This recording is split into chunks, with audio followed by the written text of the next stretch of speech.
So now let's move on to practice test part 2. So these two round-off questions are not really graded, they're not really part of a test, but just to kind of keep you still warmed up after you've spoken.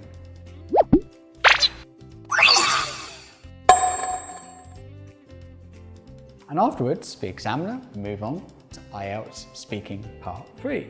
Now in Part 3 of a speaking test, the examiner will ask further questions which are connected to the topics generated in Part 2.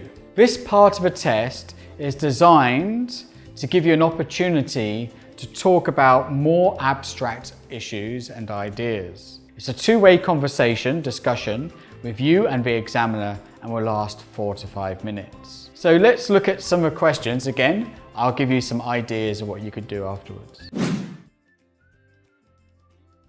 So question number 1. Let's consider first of all how people's values have changed.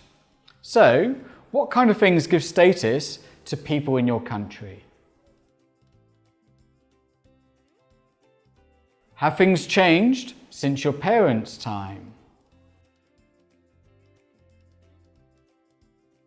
Finally, let's talk about the role of advertising. Do you think advertising influences what people buy? So let's look at a couple of ideas what you could do here. Now notice it's kind of broken into two parts, part 3.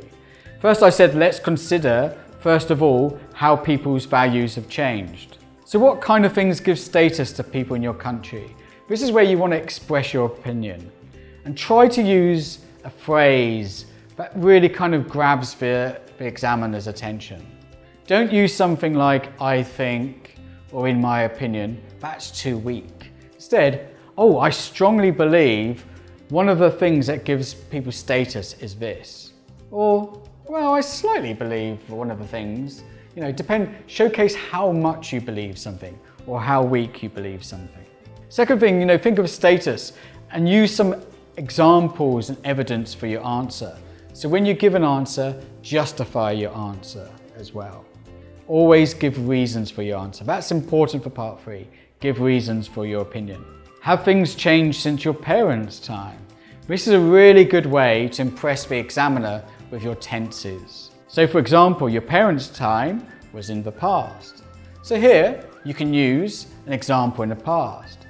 So for example, 30, 40 years ago, things were quite different, and then give an example why it was different. And then you could maybe use a present perfect to talk about the change from the past to now. So for example, in the last 10, 15 years, the internet has become really powerful and we have seen many changes. So showcase your tenses with any kind of comparisons from now to the past. Finally, let's talk about the role of advertising. So now he's changing the topic slightly. Do you think advertising influences what people buy? This is a good one to do some analysis.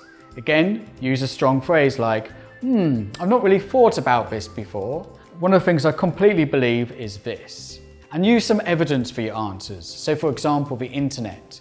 I read on the internet the other day that 87% of people get influenced by what they see on the TV or an advert. It doesn't need to be 100% true. You could make it up, but you're showcasing good English to the examiner. So that's how you should do Speaking 1 Part 2, Parts 1 and 2 and 3.